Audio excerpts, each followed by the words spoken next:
Hang on to your clipboards, boys. It looks like here we go again, with another uplifting message from the Genius Department. All about how we bums out in the shops are fouling up the details.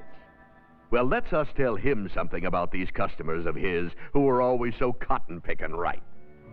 Undoubtedly, they are fine and kindly people in their homes and places of employment. But when they turn their cars into our driveways and line up in our service lanes, so help me, something comes over them.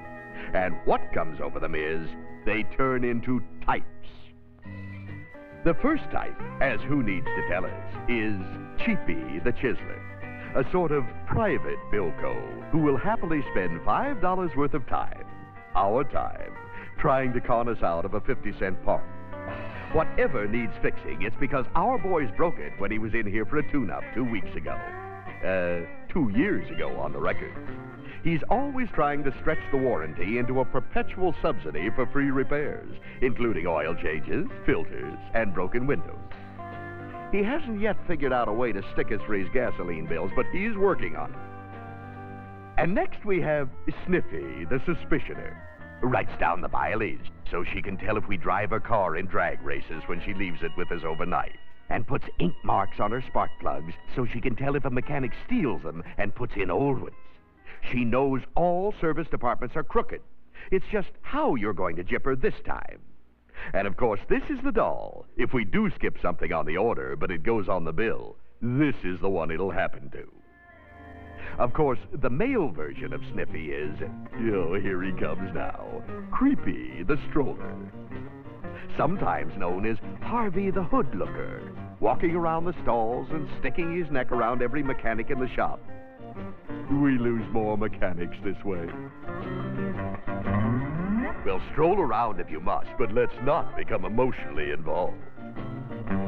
Then there's Short Fuse Fred, the VIP, a very important punk, who waits all of 5 minutes on a busy morning before he bangs in to see the boss. Always, Freddie has 15 car owners under his control, whom he names, all of whom are trading cars next month, so watch it, bub. Yes, I am, man. And when we can't do his job while he waits, there's some minor thing like replacing a transmission. It seems the salesman told him he could always have a loaner, which had just better be freshly washed and gassed and with new tapes on the stereo player. Any model, so long as it's a new Lincoln or T-Bird. And now we come to Einstein the expert, the factory-trained mechanic in a customer suit, who never tells us the symptoms, but exactly what to do. Where most people will say it's idling sort of rough, he says, file down the points to 007 and leave 2000's clearance on the rotor. And when he picks up his car, if the bill shows the shorted condenser that was really causing the trouble, he sounds off to the service manager. For the record, I should mention here that in some parts of the country there's a variation on the breed known as Einstein the Engineer, usually from one of the aerospace plants or a college, who asks us for the chemical analysis on the radiator hose couplings and what's the radio torque stress on the antenna. So who knows? He does. He's just checking whether to trust us with his car, which, by the way, is always about one wrench twist from falling apart. Customers will kindly remain out of the service area. And whenever we've got a stack up, we can count on Go-Go the Gabber, the marathon talker who can't just tell somebody what time it is. She's got to go about how to make a grandfather's clock, and what she does for breath is a mystery to medicine. This morning it seems that after a variety of analyses by neighbors, the postman, her son, and others, all of whom she quotes in full detail, it seems that under certain involved circumstances, the car, jiggles. Car jiggles, we write down, and Lord knows what the mechanic will have to say about that. Unfortunately, the dealer gets mad if she reports us as saying, Madam, the problem is your wheelbase is missing. Jiggles. But always the maddest is Donald Duck, the instant screamer. The Donalds are mad before they come in. They build up their burn while they wait in the line, and they always open the conversation with excerpts from the hot letter they're going to write to Henry Ford. When Donald stops for breath and we ask him what seems to be wrong with the car, he says, don't ask me, that's what you're overpaid for. And out he goes. And you know what? Probably with the keys to his car in his pocket. Customers. Now, perhaps you men out there are saying to yourselves, once in a great while, an occasional customer may seem at first glance to be a trifle confused, and perhaps even slightly in the wrong. Now, when we find ourselves falling into this error, let us quickly look back over our own actions and see what in our own demeanor or approach might have justifiably annoyed him. That is, in the words of the poet, let us try to see ourselves as others see us. Robert Burns. So, Robert Burns, what about us? Okay, let's see ourselves as those ither jokers see us, and I'll show him just how ither they can be. Take the customer we just observed, Donald Duck, the instant screamer. As Donald looks across the shop and sees 3 or 4 of our gentlemen gathered around the desk, he may be thinking that instead of us being in consultation with the service manager on a difficult technical diagnosis, we're really just standing there chewing the fat about that redhead with the bilt that Jimmy just handled. It took care of. Is service? Who knows? Maybe the customers even have types for us. Now, Donald, as we remember from his previous visit, is probably calling his man Paul the Promiser. Okay, so maybe Paul was a trifle optimistic when he wrote up such a long order for delivery at 5 o'clock. But when Donald came in for his car, he should certainly have noticed that when he turned on his lights, the horn would still blow and the wipers start.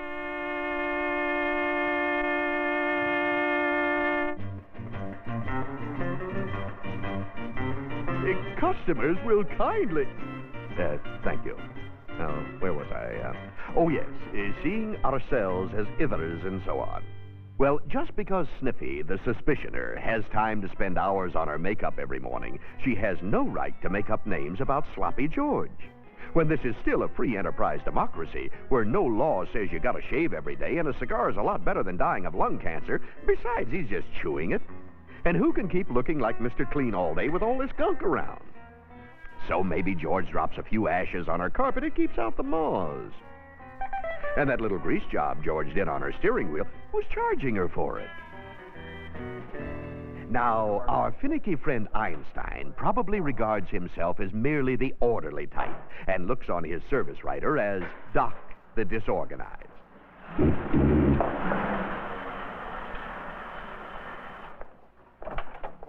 Well, how would he like to try to keep listening to some clown whining on and on about some stupid little rattle when you're trying to manage a slippery clipboard, locate your pencil, blow your nose, scratch your itch, and listen for your name on the intercom while some ape is bumping out a fender? And furthermore, Doc was simply being sympathetic when he said... Funny, I got the same damn rattle in my car. And furthermore, it's none of Einstein's business how the mechanic is going to puzzle out Doc's handwriting. People don't always understand Einstein so good either. Oh, good. We've finally gotten rid of Yo. Well, don't just lie there. Run over him. Now, about Itchy, Howard, that is. I do admit that occasionally the crisp and concise manner of speech of some of our service personnel may wrongfully be taken to seem discourteous or abrupt. Especially when our diagnosis requires that we resort to a bit of technical terminology. Yes, madam, I understand about the hairpin, but have you noticed any indication of a failure to your upper camshaft interlock? The sidebar, a sudden increase in your coolant ratio. Well, speak up. Possibly, as Gogo the Gabber wrote in her last letter to Dearborn, this may make her feel that we think her little troubles, like the car stalling on railroad crossings, are rather petty. But that was no reason for her letter to call our man Itchy the Impatient.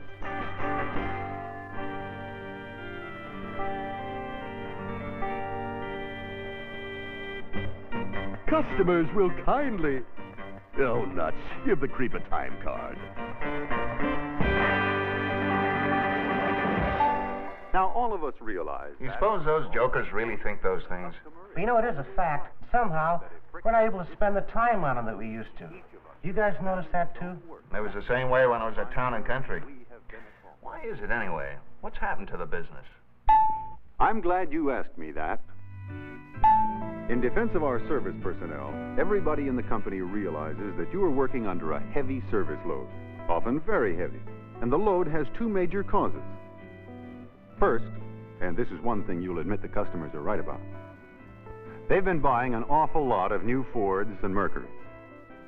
And most of the older jobs, thanks to good initial quality and your good service, keep right on rolling. With the result that we have an automobile population explosion. During a recent 5-year period, the number of Ford Motor Company vehicles in warranty leaped from 1,600,000 to 4,600,000 due to the adoption of the 2-year, 24,000-mile warranty. During that same period, the number of cars per mechanic rose from 31 to 81. Warranty vehicles per service stall went from 18 to 47. Of course, to the older men who remember trying to support a family on 3-day weeks with layoffs, this overload on the floor looks pretty good. We may cry a little, but we're crying on the way to the shopping center. So, first problem, we have more owners on the road. The second cause is the new extended warranty, which means that the new owners come into the shop more often. And they keep coming into us over a longer period of time. But this, too, even though it shoves us pretty hard at times, again, is a long ways from all bad. Because more visits give us a chance to get better acquainted with the customers, and thus build enduring relationships.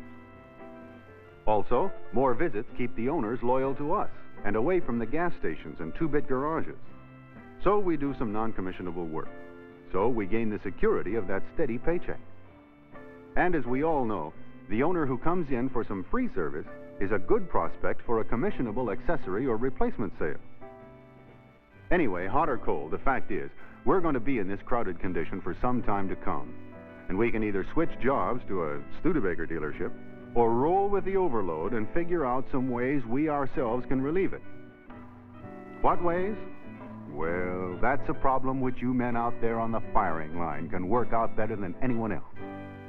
So I suggest that you now switch off this projector, turn up the lights, and work out your answer in open meeting. Now, there's the way to be a genius.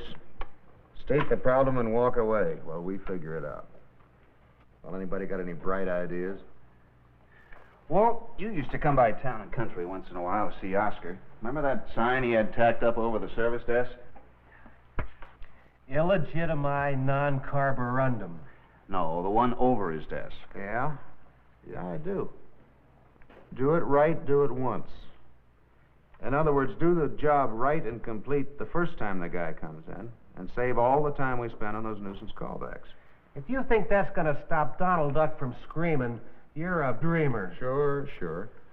But he'll only scream once, instead of on 3 or 4 additional callbacks, which saves our ulcers and makes that much more time to spend with 3 or 4 additional customers.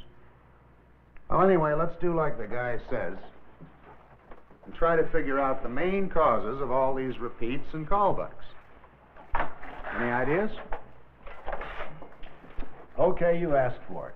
Factory defects in the new cars. Not just the knobs and screws on the floor, you don't know where they came from. But there's the doors that don't hang right. Yeah, and remember when you pulled the headlight switch and both direction signals went on and the clock stopped? Yeah, I know. It gets rough. I guess the factory guys have their troubles with their help just like we do. But the fact is, if we're going to keep on getting our checks, these new cars have to be delivered. And a proper delivery in the beginning saves all the freeload of those additional callbacks. Now, to be honest, we've been running some new cars through our own shop pretty fast lately. The boss has come up with a step-by-step preparation procedure to make sure that nothing gets missed. Just like an airline pilot's checklist. And also, we want to make sure that one of us gives each car a thorough checkout before the keys are handed over to the salesman. That's where a lot of the grief starts. How about putting the heat on those hotshots out on the sales floor to tell the people the facts about the warranty when they deliver the car, and not leave the poor guy thinking he's never going to pay a service bill again? And then if you think the owner's going to read his warranty... I know. They'll only read the happy parts about what they don't pay.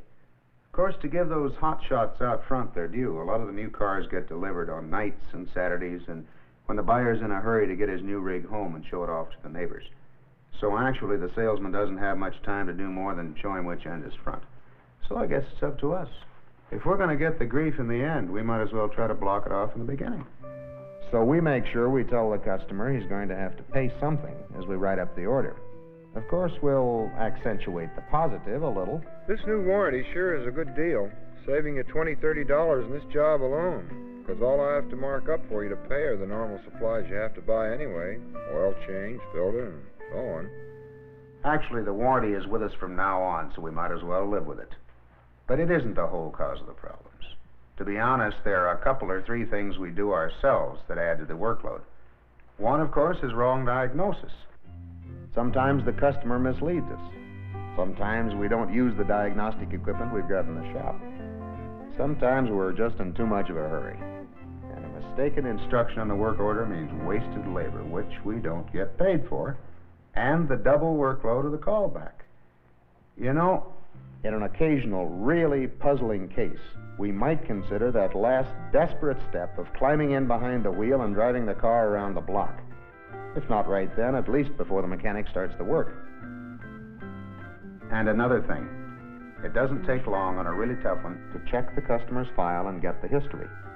And then, even if the diagnosis is right on the button, a couple of extra minutes to write up a legible order with clearly understood prices will ensure complete communication between us and the customer, and through us to the mechanic.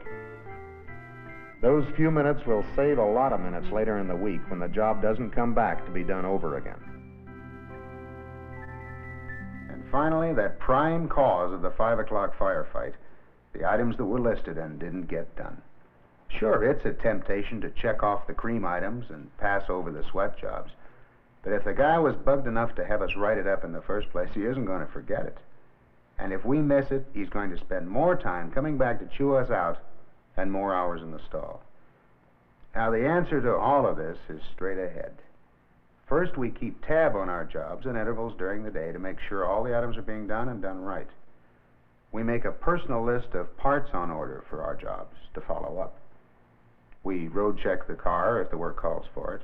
And finally, and this is really vital, before giving a completed order to the cashier, we make sure that every job on that order has been done. Because if the door handle the guy paid to have fixed comes off in his hand, how can he know the oil we charged him for was really changed? And generally, we make sure we don't have that guy back in the line later in the week. So there are certain things we can all do to lighten the workload and help keep the customers happy. Proper new car delivery, explain the warranty, correct complete diagnosis, and follow through on the order. But we might as well face it. Whether it's our fault or theirs, there are times when we'll have to give some of the customers unhappy news. Yeah, like, sorry, sir, but the boss's wife just brought in one of her pals, and we had to pull a mechanic off your job. Sorry, sir. When we put in the new spark plugs, we found the trouble was a cracked block. Sorry, sir. The salesman had no right to make an appointment without checking, and we can't take your car till 3 months from next Friday. And so on. The fact is, no matter how well we do our own jobs, no matter how carefully we check out the work, there's still going to be problems. And there'll be some of the customers, the oddballs, the wrong-os, the Donald Ducks, and the chiselers, that'll still be hard to handle no matter how good the work. In other words, they say, into each life some rain must fall, and sometimes our jobs seem to be in very wet country. But the fact is, they never come in here unless they've got trouble. Something's bugging them. And hot or cold, as the man says, it's their dough, and they've still got it. And to keep the paycheck steady, we want it. So as with anybody else in a business that deals with the public, there are times when we've got to swallow our anger, play by the customer's rules. That is, we take them as they are. Nice guys and wrong-os, friendly ones and the louses, and we rock with them with the simplest recipe in the world. And the recipe is, well, brace yourselves, boys, here comes the corn. Except that actually it isn't corn at all. It's simply so true and fundamental, and it's been said so many times that nobody listens anymore. But a guy who works by the recipe will be surprised at how it lightens his load and gets people off his back and makes his life happier. The recipe is friendliness. Friendliness, patience, and honesty. Friendliness? Fine, but being friendly is something a man feels. How do you show it? Well, one example, when another car rolls in 3 or 4 positions back in the waiting line, we'll give the driver a wave to let him know we know he's waiting. And if it's going to be a long wait, excuse ourselves, and drop back there for a second to tell him it's just one of those mornings, but we've got him in mind. We can greet each customer with a nice smile. A smile that we mean, incidentally, regardless of who he is. And go a little out of our way to give him, or especially her, the feeling that he's getting our full attention and our honest interest in his problems. That we really want to help. Along with friendliness comes patience, which sometimes doesn't come too easy with the lines stacking up on us and Go-Go the Gabber dithering about what the salesman told her when she bought the car. But it's still kind of like jiggles, and so on and so on. But believe me, it will pay off tomorrow or the next day by blocking off another call back if we do take the extra few minutes now to let her get the full story off her chest and let us get the order right. And whenever we can sense the possibility of a misunderstanding later on, we can take the time to explain the charges in advance so the customer will be prepared for the bill. And so Sniffy can make sense tonight as she tells her husband what we said was wrong with the car. And all the time, we can keep thinking, keep locked on to what we're doing, keep in control of the situation, and be honest with the people. And out of all this comes something that can give us our real payoff. Because like courtesy, friendliness is contagious. I'm not kidding. Try it. We give a customer a welcoming grin and a warm, good to see you, how can we help you? And watch that grouch begin to swallow the nasty speech he's been practicing while he's been waiting. Yeah, thank you, Donald. And we find ourselves getting a three-way personal payoff. First, we lighten our workload. Second, we protect that steady paycheck month by month by keeping the customers happy and coming back. And I guess the most important to me is we got a lot more enjoyment out of life. Come to think of it, it might do pretty well for some of us around home.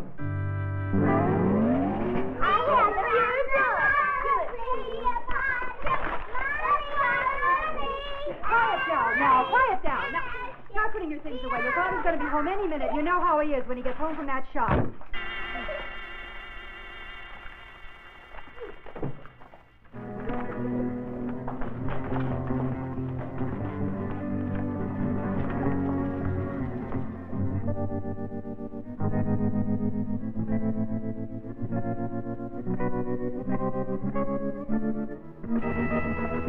Hi, doll. You're beautiful tonight. Hi, kids. You look like you've been having a great day. Is everybody happy? That smells good. Well, phone Dr. Cassidy. Your father has finally cracked under the strain. The adjustment may take a little time, but she'll get used to it. And so will you. Why don't you try it sometime?